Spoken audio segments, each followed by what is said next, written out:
नमस्कार सभी को। आर के ऑफिशियल में आप सभी लोगों का हार्दिक स्वागत है। मैं कुलदीप वर्मा आज आपको हिंदी केवीएस के लिए हिंदी जो क्लासेस हैं मैं उसको अटेंड करने जा रहा हूं और सभी विद्यार्थियों का हार्दिक अभिनंदन स्वागत करता हूं। आर के ऑफिशियल परिवार आपका हार्दिक बंधन अभिनंदन करता है आपको जुड़ने के लिए। और सबसे पहले आते ही मैं एक सबसे अच्छी बात करता हूं कि जैसे पुरानी वीडियोज़ में आपने देखा होगा आपकी जो टीचर हैं रुकैया मैडम वो आपको साइकोलॉजी पढ़ा रही हैं, तो आपने कुछ ना कुछ तो नोटिस किया होगा आर के ऑफिशियल क्या खासियत है। विद कंटेंट जो एग्जाम के कंटेंट है केवल उन्हीं को पढ़ाएगा, एक्स्ट्रा कुछ पढ़ाने की जरूरत है नहीं, क्योंकि पेपर का समय कम है, लॉजिक कम है, लोग कम हैं, लेकिन आपको प्लेटफॉर्म बहुत मिलेंगे। इससे अच्छा है कि आप एक बार हमारी क्लास जरूर लेकर देखें। चलिए स्टार्ट करते हैं। आपके लिए आज सबसे पहली क्लास है मैराथन में टॉपिक वाइज, अगर चाहें टॉपिक वाइज रहेगा। सबसे पहले वर्णमाला जो 1 से 2 नंबर आपकी क्लास में जरूर आएगा पेपर में। वर्णमाला, वर्णमाला क्या है बेटा कि वर्णों की व्यवस्थित समूह को वर्णमाला कहते हैं। जो वर्ण है हमारे, जैसे कि व्यवस्थित ही क्यों कहते हैं, व्यवस्था का मतलब है कि उनका अरेंजमेंट है, उनकी व्यवस्था की गई है। पहले अल्पप्राण आएंगे, फिर महाप्राण आएंगे, पहले अघोष आएंगे, फिर सघोष आएंगे, पहले छोटी मात्रा के फिर बड़ी मात्रा के आएंगे। तो ये एक अरेंज व्यवस्था है। इस वजह से कि वर्णों के व्यवस्थित समूह को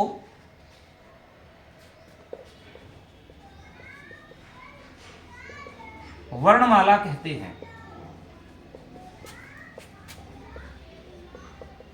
वर्णों के व्यवस्थित समूह को वर्णमाला कहते हैं। अब वर्णमाला की बात, ये तो एक परिभाषा होगी जो कई बार एग्जाम में पूछी जा चुकी है, लेकिन हम बात करते हैं वर्ण की। वर्ण क्या है? वह छोटी से छोटी ध्वनि, एक ध्वनि के रूप में, वह छोटी से छोटी ध्वनि जिसको खंडित ना किया जा सके, जिसको तोड़ा ना जा सके, वो हमारा वर्ण कहलाता है। मतलब छोटी से छोटी ध्वनि,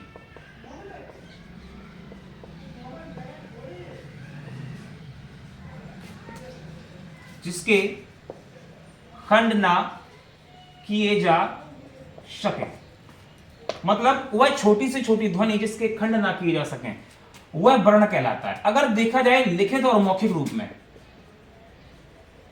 लिखित और मौखिक रूप में, तो पूछा जाए कि ये जो इकाई है भाषा के संबंधी, जैसे लिखित भाषा है और मौखिक भाषा है, लिखित और मौखिक भाषा में से तो लिखित भाषा की सबसे छोटी इकाई तो वर्ण हो जाती है बेटा, ठीक है, और मौखिक भाषा की सबसे छोटी इकाई तो वो ध्वनि हो जाती है।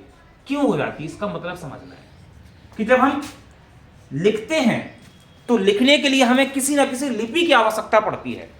तो वर्ण की डेफिनेशन एक और भी है कि वह छोटी से छोटी ध्वनि जिसे हम लिपिबद्ध कर सकें, लिपिबद्ध, जिसे हम लिपिबद्ध कर सकें, वह छोटी से छोटी ध्वनि जिसे हम लिपिबद्ध कर सकें, वर्ण कहलाती है। जो लिपि है, जिस कोई भी ध्वनि है उसे हम अगर लिपिबद्ध दे सकते हैं, उसको लिपि के रूप में अगर लिख सकते हैं, तो वो क्या कहलाती है, वर्ण कहलाती है। इस पर विशेष ध्यान दें। देखो हम आपको डेफिनेशन क्यों बता रहे हैं इन चीजों की, रीजन क्या है कि केवीएस जो पेपर पूछता है वो भाषागत प्रश्न ज्यादा पूछता है। ग्रामेटिकल आएंगे, व्याकरण संबंधी प्रश्न आएंगे, लेकिन उसमें भाषा संबंधी प्रश्न भी आ सकते हैं। 4 विकल्प दे देंगे आपको, कौन सा विकल्प सही है, कूट में दे सकते हैं, कथन निष्कर्ष, जैसे रीजनिंग में कुछ होते हैं कथन निष्कर्ष के आधार पर दे सकते हैं। तो उस आधार पर केवल एक सही है, केवल बी सही है, केवल सी और डी सही है, इनमें से कोई सही नहीं है। इस प्रकार से 4 विकल्प के आधार पर प्रश्न बना सकता है। नेक्स्ट चलते हैं, नोट डाउन करते जाइएगा।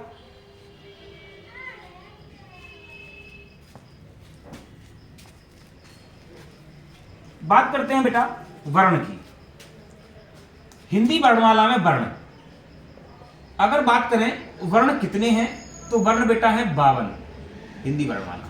लेकिन यही प्रश्न अगर पूछा जाए मानक वर्ण कितने हैं, तो मानक वर्णों की संख्या है बेटा 44। मानक वर्णों की संख्या बेटा है 44, जिन्हें 2 भागों में बांटा गया है, स्वर और व्यंजन। यानी कि 11 स्वर होते हैं और 33 व्यंजन होते हैं। अगर प्रश्न आ जाए हिंदी वर्णमाला में स्वरों की संख्या कितनी है? तो आंसर 11 है। और हिंदी वर्णमाला में व्यंजनों की संख्या कितनी है? तो आंसर 33 होता है। बात करते हैं छोटे से प्रश्नों को और थोड़ा डीप पढ़ते हैं, कठिन की ओर ले चलते हैं प्रश्नों के स्तर को। जैसे पूछा जाए कि जो हिंदी वर्णमाला है, हिंदी वर्णमाला को कितने भागों में बांटा गया?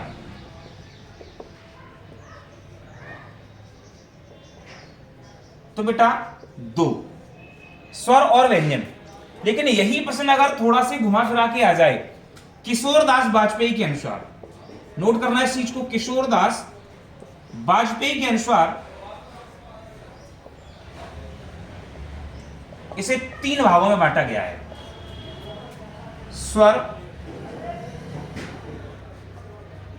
अयोगवाय और व्यंजन, 3 भागों में बांटा गया है वर्णमाला को, स्वर, अयोगवाय और व्यंजन। लेकिन नॉर्मली अगर देखा जाए तो स्वर और व्यंजन, स्वरों की संख्या इन्होंने मानी है 11, अयोगवाय वर्णों की संख्या मानी है 2 और व्यंजनों की संख्या मानी है इन्होंने 33। 33 और 10, 43 और 44, 45, 46, मतलब इनके अनुसार वर्णमाला जो थी उनमें वर्णों की संख्या 46 है। प्रश्न आ चुका है, रीट के एग्जाम में आया था, किशोरदास वाजपेयी के अनुसार हिंदी वर्णमाला में वर्णों की संख्या कितनी है? तो आंसर है 46, यानी कि 46 है। नेक्स्ट चलते हैं। बेटा मैराथन क्लास है, इस वजह से थोड़ा फास्ट चलेंगे, आप लोग जल्दी से करने की कोशिश करें।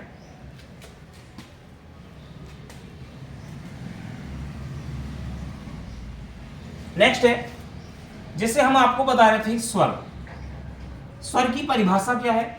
एग्जाम में नहीं आती है, कभी कभार देखने को मिल जाती है। वह ध्वनि जो स्वतंत्र रूप में बोली जाए, मतलब ध्वनियां जो होती हैं उन्हें स्वतंत्र रूप में अगर कोई ध्वनि बोली जा रही है तो उसे हम स्वर कहते हैं। मतलब ऐसी ध्वनि जो स्वतंत्र रूप में बोली जाए उसे हम स्वर कहते हैं। उसे क्या कहते हैं? स्वर कहते हैं। जिस ध्वनि को स्वतंत्र रूप में बोला जाए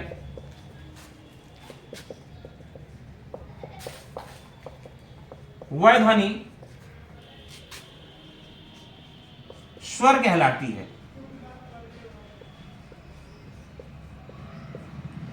मतलब ध्वनि जो है अगर वो स्वतंत्र रूप में बोली जा रही है तो वो क्या कहलाएगी? स्वर कहलाएगी। और यही व्यंजन की परिभाषा क्या हो जाती है? वह ध्वनि जो स्वर की सहायता से बोली जाए, स्वर की सहायता से बोली जाए, उस ध्वनि को हम क्या कहेंगे? व्यंजन कहेंगे। अगर थोड़ा सा और यहां पर देखें, यही रीजन है कि व्यंजन को परतंत्र कहा जाता है, परतंत्र वर्ण कहा जाता है व्यंजन को। क्यों कहा जाता है? क्योंकि ये स्वर पर निर्भर करते हैं। क्या करते हैं? स्वर पर निर्भर करते हैं, इसलिए इस व्यंजन को परतंत्र भी कहा जाता है। अब संस्कृत की बात है तो हल कह देते हैं, स्वर को संस्कृत में कहे तो अच कह देते हैं, ये संस्कृत की बात हो जाती है। ठीक है, बात कर लेते हैं स्वरों की। स्वरों की संख्या बेटा बड़े ध्यान से समझना, केबीएस कितने भी हद तक जा सकता है प्रश्नों को लेकर के। ठीक है, स्वरों की संख्या की अगर बात करें तो नॉर्मली अगर क्वेश्चन पूछा जाए हिंदी वर्णमाला में स्वरों की संख्या कितनी है तो आंसर आप 11 लगाना। अगर ऐसा पूछा जाए कि हिंदी वर्णमाला में जो स्वर थे प्राचीन में कितने थे, जो हिंदी वर्णमाला है अगर प्राचीन की बात की जाए कि प्राचीन हिंदी में स्वरों की संख्या कितनी थी तो आंसर 14 होता है। अब थोड़ा सा और कठिन की ओर चलते हैं, थोड़ा सा कठिनाई, बस थोड़ा सा कठिनाई। शुद्ध उच्चारण की दृष्टि से यह क्वेश्चन बहुत अच्छा है। शुद्ध उच्चारण की दृष्टि से स्वर तो आंसर 10 और किशोरदास वाजपेयी के अनुसार और उदय नारायण तिवारी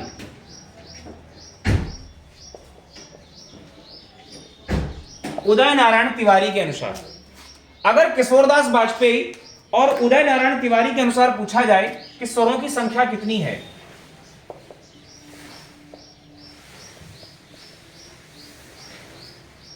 तो आंसर बेटा 10 लगाना, क्योंकि शुद्ध उच्चारण की दृष्टि से 10 और उदयनारायण तिवारी ने भी, किशोरदास वाजपेयी ने भी स्वरों की संख्या को 10 बताया है। नेक्स्ट चलते हैं।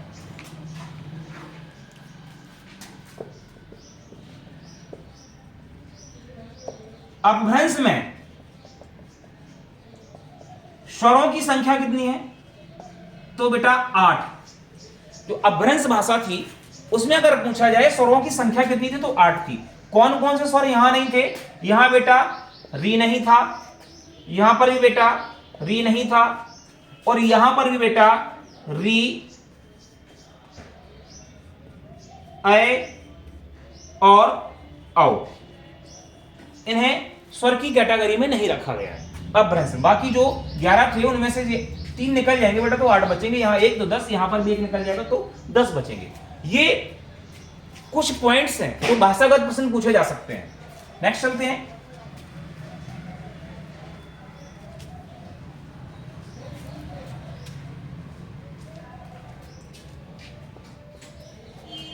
जो 11 स्वर हैं ये मूलतः माने जाते हैं। मूलतः का मतलब है कि कुल स्वरों की संख्या अगर पूछे, लेकिन अगर मूल स्वर पूछा जाए, कुल स्वर माने जाते हैं। मूलतः अगर पूछा जाए या मूल पूछा जाए या मूलभूत पूछा जाए स्वर, तो बेटा 4 है, आ, ई, उ और री। ये 4 मूल स्वर है बेटा। बात करते हैं, इन्हीं मूल स्वर को हम ह्रस्व एकमात्री स्वर भी कहते हैं। स्वरों का वर्गीकरण थोड़ा समझ लेते हैं। और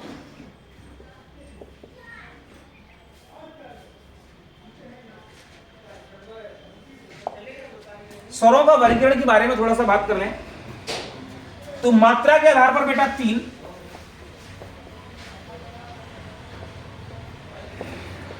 मात्रा के आधार पर 3 स्वर हैं, एक मात्री, द्विमात्री और त्रिमात्री। मूलतः पूछा जाए, मूलतः स्वरों का वर्गीकरण, तो तब भी बेटा 3 ही आंसर लगा देना। ह्रस्व, दीर्घ और प्लुत। ह्रस्व, दीर्घ स्वर और प्लुत स्वर। ह्रस्व को ही हम एक मात्री कहते हैं, दीर्घ को हम द्विमात्री कहते हैं और प्लुत को हम त्रिमात्री स्वर कहते हैं। ठीक है, अब बात करते हैं ह्रस्व कितने हैं। ह्रस्व, दीर्घ,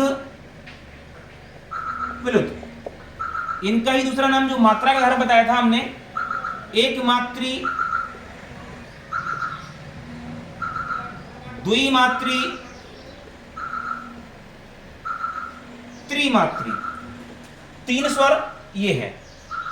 नेक्स्ट चलते हैं। ह्रस्व है छोटा आ, छोटी ई, छोटा ऊ और री, बड़ा आ, बड़ी ई, बड़ा ऊ और ए, ऐ, ओ और औ, ये स्वर। प्लुत स्वर, प्लुत स्वर का मतलब होता है, या त्रिमात्री का मतलब होता है जब कोई दीर्घ स्वर, ये जो दीर्घ स्वर है 7, जब कोई दीर्घ स्वर उसकी निश्चित अवधि के समय से, मतलब जिसका उच्चारण का जो निश्चित अवधि होता है, उस निश्चित अवधि से जब हम उस स्वर को दुगना या 3 गुने समय में बोलते हैं। जो दीर्घ स्वर है इसी का निश्चित जो अवधि है बोलने का, इसी के निश्चित अवधि से इसे हम दुगना या 3 गुना समय में जब बोलते हैं तो प्लुत स्वर का निर्माण हो जाता है, या वह स्वर प्लुत स्वर बन जाता है। जैसे कि सबसे ज्यादा एग्जाम में आने वाला प्रश्न यही है, ओम, ए, 3 मात्रा का प्रयोग किया। ओ की मात्रा जो है वो 3 मात्रा के रूप में प्रयोग की जा रही है, तो इसे हम प्लुत स्वर कहेंगे। नेक्स्ट चलते हैं बेटा। स्वरों के वर्गीकरण में थोड़ा सा और पढ़ेंगे। जिह्वा के आधार पर स्वरों का वर्गीकरण।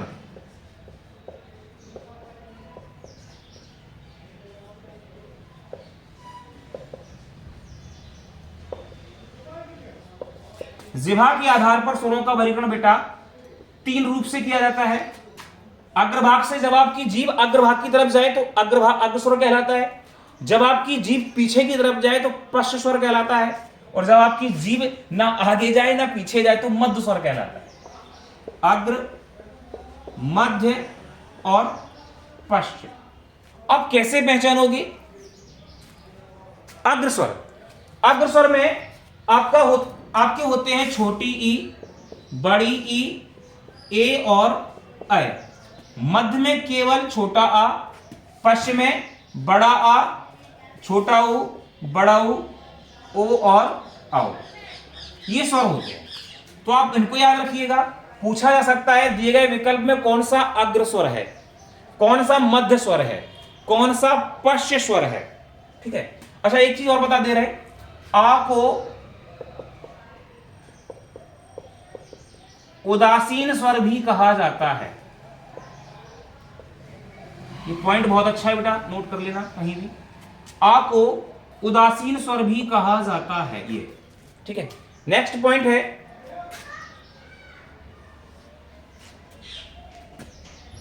प्रश्न के आधार पर थोड़ा देखेंगे प्रश्न को। जैसे कि दिया गया है छोटा आ, छोटी ई, छोटा ऊ और री। देखेंगे अगर सभी को, चारों को विकल्प को देखेंगे ए बी सी डी, तो आपकी नजर में चारों स्वर हैं। लेकिन अगर आपसे प्रश्न फिर भी अगर ये पूछा जाता है कौन सा विकल्प स्वर है, तब की कैटेगरी में आप क्या करेंगे? तो आपका आंसर आ होगा, क्योंकि कौन सा विकल्प स्वर है तो छोटी स्वर है लेकिन छोटी मात्रा आ मात्रा नहीं है। छोटा ऊ स्वर है, सॉरी छोटा ऊ स्वर है और मात्रा है, लेकिन आ मात्रा नहीं है, लेकिन आ अकेला स्वर है। ये सब मात्राएं हैं। ये क्या है? ये सब मात्राएं हैं। ई ऊ री, आ एक मात्रा नहीं है, केवल स्वर है। ये मात्रा होने के साथ साथ स्वर भी है, अच्छी बात है, लेकिन ये केवल स्वर है। तो कौन सा विकल्प स्वर है तब की कंडीशन में? ये आ। ये किसी भी शायद पीसीएल के एग्जाम में आया था, जो विद्युत विभाग का पेपर होता है उसके एग्जाम में क्वेश्चन आया हुआ था। नेक्स्ट चलते हैं दीर्घ स्वर जो हमने आपको बताए थे, बड़ा, बड़ी, बड़ाऊ, ए, ऐ, ओ, औ। इनमें से भी प्रश्न कभी कभी आ जाते हैं। जैसे कि इसको हटा रहे हैं हम,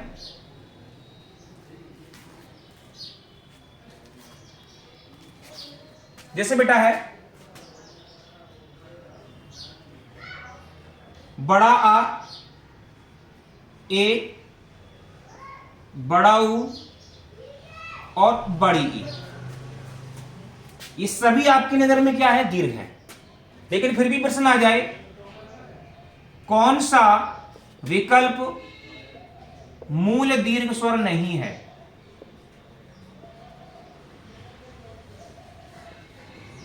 या दीर्घ नहीं है, तब क्या आंसर होगा? ए, क्योंकि ए क्या है?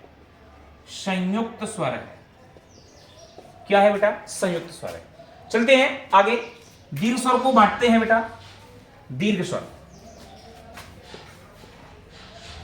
दीर्घ स्वर जाति के आधार पर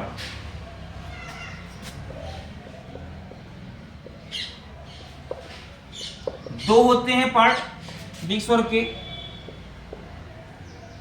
सजाती और विजाती।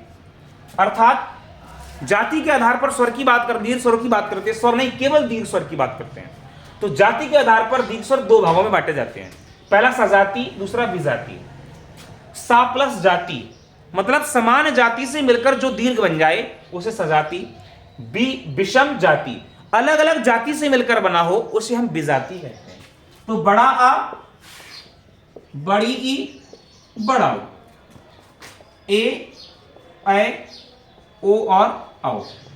ये क्या हो गए? ये सजाती हो गए बेटा, और ये हो गए विजाती। ठीक है। नेक्स्ट चले आगे।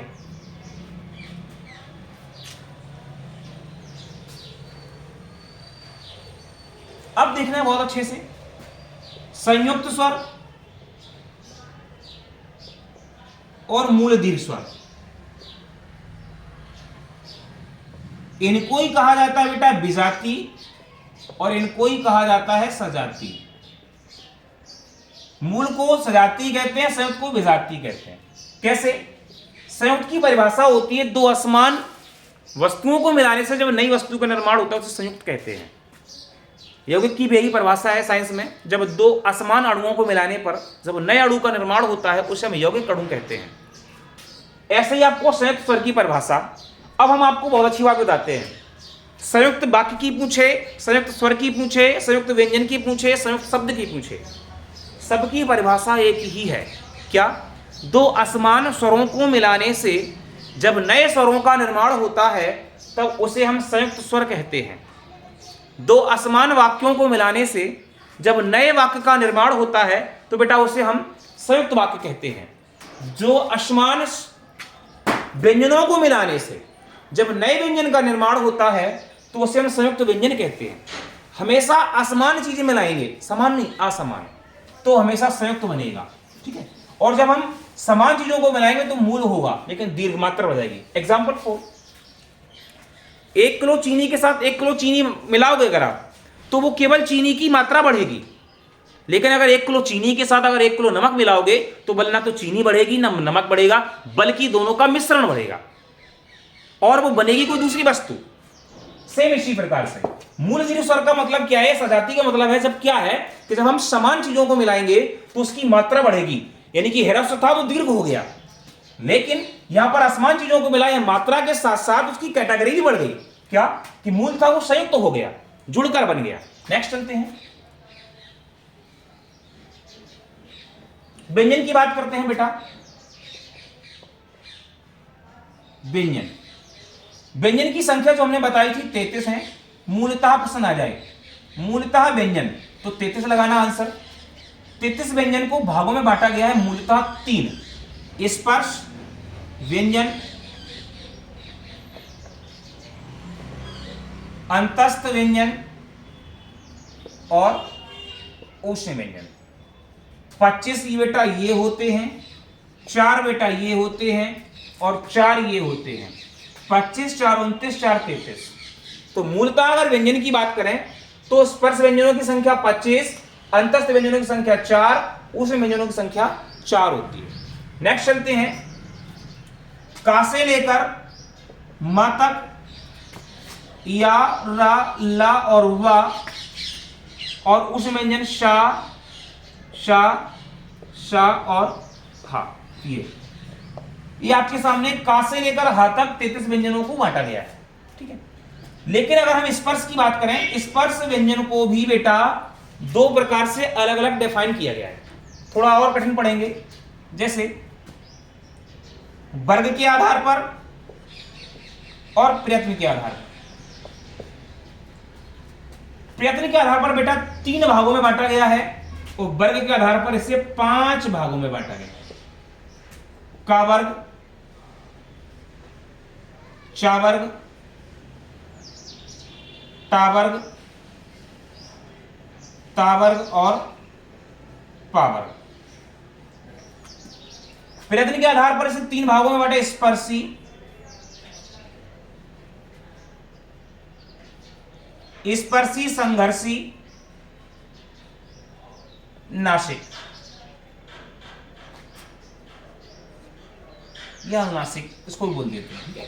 का वर्ग, चा वर्ग, टा वर्ग, ता वर्ग, पा वर्ग, ये वर्ग हो गए बेटा वर्ग के आधार पर और प्रयत्न के आधार पर इसको। तो एक में 5 होते हैं बेटा, का, खा, गा, घा, इंगा, सब में 5-5 हो जाएंगे तो ये 25 वर्ण हो जाएंगे यहां। इसी प्रकार स्पर्शी वर्णों की संख्या 16, संघर्षी वर्णों की संख्या 4, नासिक व्यंजनों की संख्या 5। तो इस प्रकार से 16, 4, 20, 5, 25 यहां भी हो जाते हैं। मतलब स्पर्श वर्णों को 2 प्रकार से बांटा जा रहा है। किसके आधार पर? एक तो वर्ग के आधार पर बांटा जा रहा है, दूसरा प्रयत्न के आधार पर बांटा जा रहा है। यहां साइड से थोड़ा देखेंगे, का वर्ग अगर देखते हैं थोड़ा सा, तो का वर्ग का उच्चारण अगर पूछा जाए तो आपका कंठ है और इसमें जो वर्ण होते हैं का, खा, गा, घा और इंगा, ये। इसी प्रकार चा में होंगे, इसका उच्चारण बेटा तालु होता है, चा, छा, जा, झा, इया। टा वर्ग देखेंगे तो इसका उच्चारण मूर्धा होता है, टा, था, डा, धाड़ा। ता वर्ग में भी बेटा देखेंगे तो इसका दंत होता है, इसका ता, था, दा, धा और ना। ऐसी प्रकार से पा वर्ग देखेंगे तो इसका उच्चारण ओष्ठ होता है, पा, फा, बा, भा और मा। शॉर्ट में अगर का, कंठ, चा, तालु, टा, मूर्धा, दंत, ता, दंत, पा, ओष्ठ, तो कंठ, तालु, मूर्धा, दंत, ओष्ठ।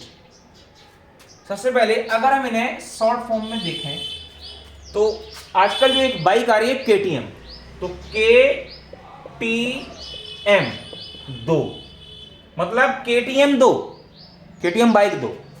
के से कंठ, टी से तालु, एम से मूर्धा, डी से दंत, ओ से ओष्ठ, तो कंठ, तालु, मूर्धा, दंत, ओष्ठ, ये लिखा आपके सामने। तो इसी प्रकार से आप इन्हीं सारे व्यंजनों का उच्चारण स्थान भी सीख सकते हैं। अब बात करते हैं, फिर से यहीं पर आते हैं कि प्रयत्न के आधार पर बेटा जो 16 वर्ण है ये कौन कौन से हैं। ये जो 4 वर्ण है, स्पर्शी संघर्षी जो वर्ण है 4, ये कौन है, नासिक के कौन है? तो बेटा चा, छा, जा, झा, चा, छा, जा, झा, ये स्पर्शी संघर्षी हैं। और इंगा, इया, णा, ना और मा, ये बेटा नासिक के वर्ण हैं। और जो बचे कौन कौन से बचे? का, खा, गा, घा, टा, ठा, डा, ढा, ता, था, दा, धा, पा, फा, बा, भा।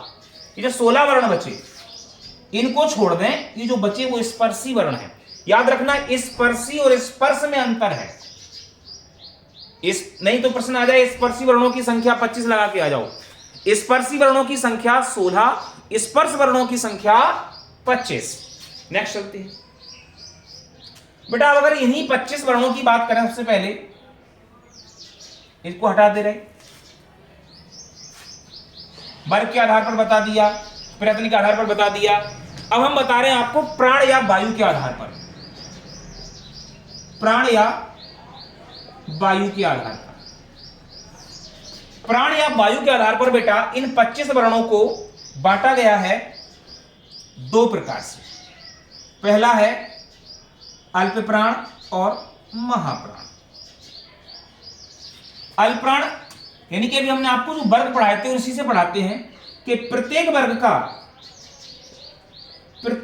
का पहला वर्ण, तीसरा वर्ण और पांचवा। एग्जाम्पल जैसे कि का होगा, खा नहीं होगा क्योंकि तीसरा है, तो गा होगा, घा नहीं होगा क्योंकि चौथा है, और इंगा होगा। का, गा, इंगा ये होगा।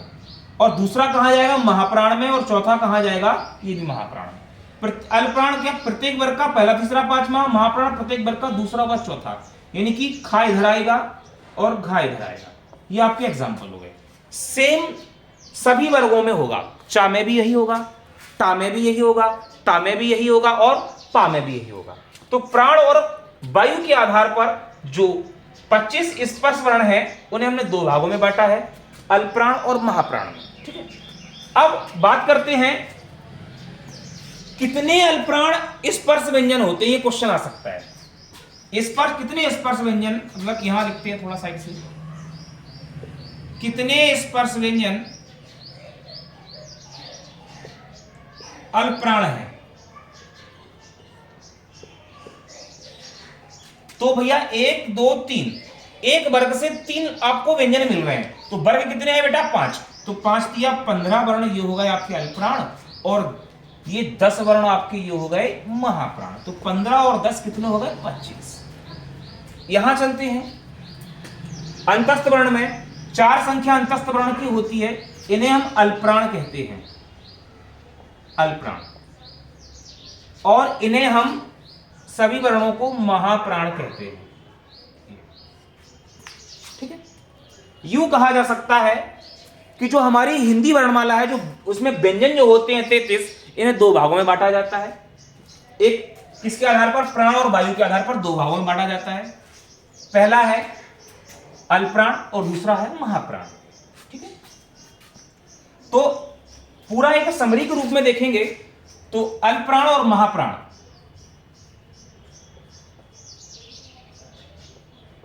अल्पप्राण और महाप्राण, 1 3 5 और अंतस्थ। बात समझ में आ रही ना? एक चीज याद रखना जो थोड़ा सा आपको और थोड़ा बता दे रहे, विसर्ग के ऊपर कभी स्वररेखा नहीं गुजरती है। जैसे हम अंतस्थ लिख रहे हैं तो जो विसर्ग है इसके ऊपर कभी स्वररेखा नहीं गुजरती है। ठीक है, ये नियम होता है हिंदी का लिखने का। तो अल्पप्राण 1, 3, 5 और अंतस्थ वर्ण होते हैं, महाप्राण दूसरा व चौथा और ऊष्म व्यंजन होते हैं, अंतस्थ व्यंजन और ऊष्म व्यंजन। तो भैया 15 ये हो गए, 4 19, क्योंकि अंतस्थ व्यंजन वर्णों की संख्या 4 होती है, तो 15 और 4 और 10 और 4 14, 19 और 14, इनको अगर ऐड करेंगे तो कितना हो जाएगा बेटा? 33 हो जाएगा। देखो यही 33 व्यंजन हम पढ़ा रहे हैं आपको।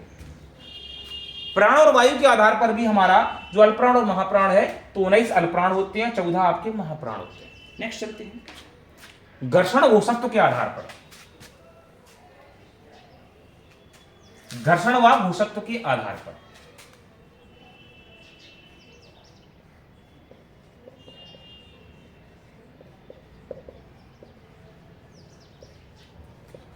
व्यंजन, घर्षण व घोषत्व के आधार पर व्यंजन बेटा 2 प्रकार से होते हैं। पहला है सघोष, दूसरा है आघोष। तो इसमें भी वही वर्ग चलेंगे। तो प्रत्येक वर्ग का तीसरा, चौथा, पांचवा, तो यहां क्या बचेगा बेटा? पहला व दूसरा, और सभी अंतस्थ वर्ण और हा। समझ में आ रहा है? तीसरा, चौथा, पांचवा, और अंतस्थ का मतलब हो गया या, रा, ला और वा और हा। यहां क्या बचेगा बेटा?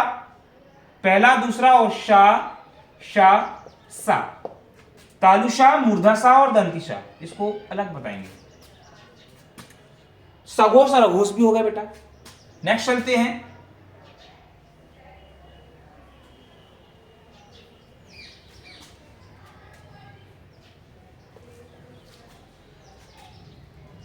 अतिरिक्त व्यंजन की तरफ चलते हैं, जो 33 व्यंजन से थोड़े हटके हैं।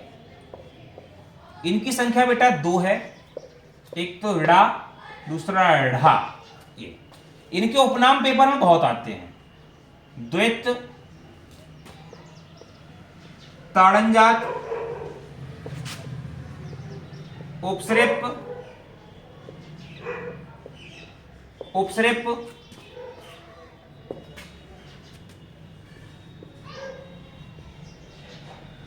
उत्क्षिप्त, आगत। ये इतने नाम हैं बेटा इनके। पेपर में क्वेश्चन इन्हीं नाम से बन जाता है कि कौन सा विकल्प उपसर्प व्यंजन है। फिर समस्या होती है, अतिरिक्त नाम है क्योंकि वर्णमाला से अतिरिक्त 33 से अलग रखा गया है, इनको काउंट नहीं किया गया 33 में, क्योंकि हमने आपको 25 पढ़ाए स्पर्श, 4 पढ़ाए अंतस्थ या, रा, ला, वा, और 4 पढ़ाए ऊष्म, शा, सा और हा। ये या, रा, ला और वा, और का से लेकर मा तक, तो ये पूरे हो गए आपके 33। इसमें हमने ड़ा और ढा का कोई जिक्र नहीं किया है, नहीं तो आप इसमें जोड़े, वो अलग है, अतिरिक्त, तभी तो इसका नाम है बेटा अतिरिक्त व्यंजन। नेक्स्ट चलते हैं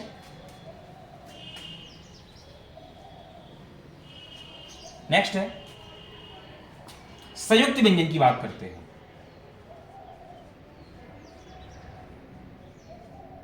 इनकी संख्या बेटा 4 है। अब हमने थोड़ी देर पहले आपको संयुक्त की परिभाषा पढ़ाई थी। संयुक्त किसे कहते हैं? संयुक्त का मतलब होता है जब 2 या उसके अधिक, तो यहां पर व्यंजन है, तो जब 2 व्यंजनों को मिलाने पर जब नए व्यंजन का निर्माण होता है तो उसे हम संयुक्त व्यंजन कहते हैं। 2 व्यंजन, जैसे कि का और सा तो बन गया छा, ता और रा तो बन गया त्रा, जा और इया तो बन गया ज्या, और सा प्लस रा तो बन गया सरा। कई बार प्रश्न आया है बेटा ये वाले, इस टाइप से प्रश्न तो, लेकिन एक नए प्रश्न भी कुछ टाइप से आ रहे हैं। का के बाद कौन सा व्यंजन होगा वर्ण क्रम के अनुसार? ये प्रश्न कई बार बच्चों को देखने को मिलते हैं। वर्ण क्रम के अनुसार या हिंदी वर्णमाला या हिंदी डिक्शनरी के अनुसार का के बाद कौन सा व्यंजन होगा, ये कई बार आया है। तो का के बाद बेटा छा होगा, खा नहीं होगा, का के बाद छा आता है वर्ण क्रम में। कई बार लिखा रहता है क्षेत्र, खेत, कृपा, गाय। 4 हमने ऑप्शन दिए हैं आपको। पेपर में क्वेश्चन पूछा जा सकता है, दिए गए विकल्पों को आरोही क्रम में लगाओ, कौन सा क्रम आरोही क्रम के लिए सही होगा। तो पहले आएगा बेटा आपका कृपा, तो सी, उसके बाद आएगा क्षेत्र ए, उसके बाद आएगा खेत बी, उसके बाद आएगा गाय सी ए बी डी। क्यों आएगा? क्योंकि का के बाद छा आता है, उसके बाद कहीं खा आएगा। ठीक है, अब हम टॉपिक ये वर्ण विक्षेपण का या वर्ण क्रम का जब हम टॉपिक लेंगे तब उसमें पूरा आपको डिफाइन कर देंगे। ठीक है, क्यों आएगा। हाँ, जिस बच्चे को भी कोई समस्या हो, जहां पर भी बच्चे हमारे वीडियो देख रहे हैं, तो वो इस नंबर पर कॉल कर सकते हैं हमें पूछने के लिए।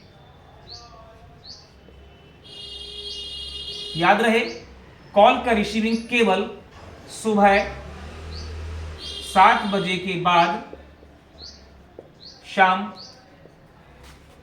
6 बजे के पहले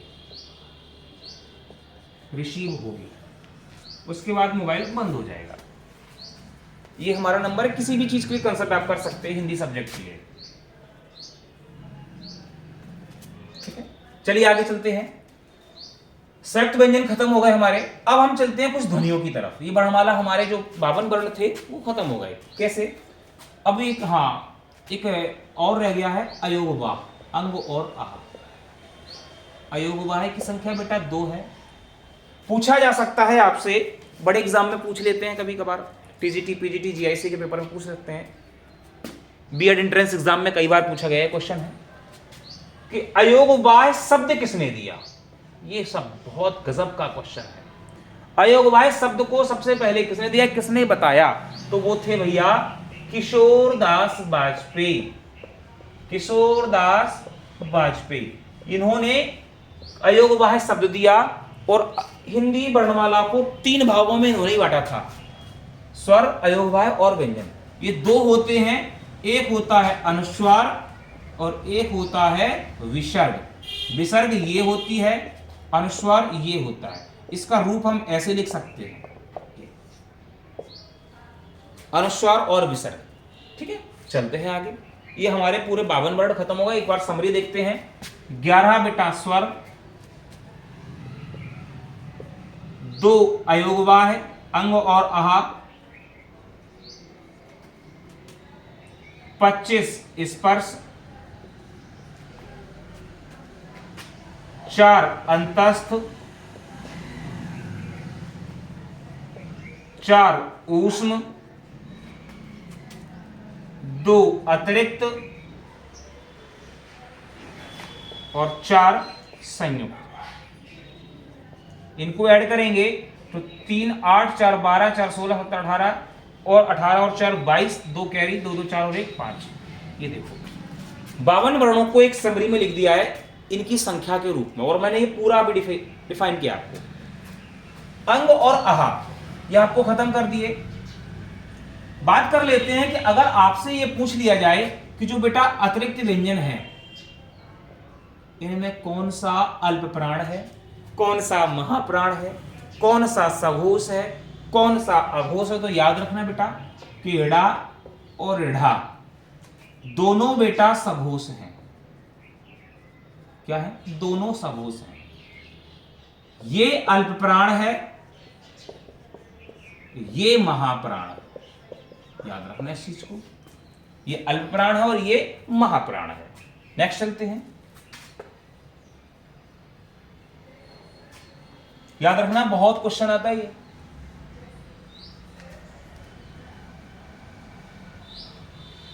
चलते हैं आगे ध्वनि की तरफ। कुछ ध्वनियां भी पेपर में आने लगी हैं, केबीएस के पुराने पेपर में पूछी गई हैं, जैसे द्वित्व ध्वनि, संयुक्त ध्वनि, संप्रक्त ध्वनि। सबसे पहले लेते हैं संप्रक्त ध्वनि क्या है। कुछ बच्चे पहली बार पढ़ रहे होंगे संप्रक्त ध्वनि। संपर्क ध्वनि का मतलब होता है जब कोई ध्वनि, बहुत अच्छी समझना बेटा, जब कोई ध्वनि 2 व्यंजनों के बीच में जुड़ करके संयुक्त हो जाए। बहुत अच्छी समझना है। ध्वनि की बात कर रहे हैं। का बेटा व्यंजन है और बेटा ये का पर हलंत लग जाए तो ये क्या है बेटा, ध्वनि है या वर्ण है। भाई लिखित है तो वर्ण है और ओरली अगर बोल रहे हैं तो वो ध्वनि है। ठीक है, चलिए। तो हमने बताया जब कोई ध्वनि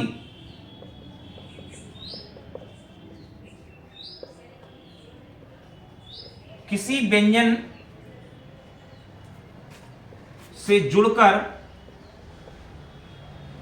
संयुक्त हो जाए, दो व्यंजन से जुड़कर संयुक्त हो जाए तो उसे हम संपर्क ध्वनि कहते हैं। जैसे कंबल, का और वा के बीच में जो ध्वनि आई है मां, वर्ण व्यंजन नहीं है, ये वर्ण है क्योंकि ध्वनि है। कंबल, बंदर, संबल, इस टाइप की ध्वनियों को हम क्या कहेंगे, संपर्क ध्वनि कहेंगे। नेक्स्ट चलते हैं। आता है द्वैत ध्वनि, ये बहुत पूछा जाता है। द्वैत ध्वनि,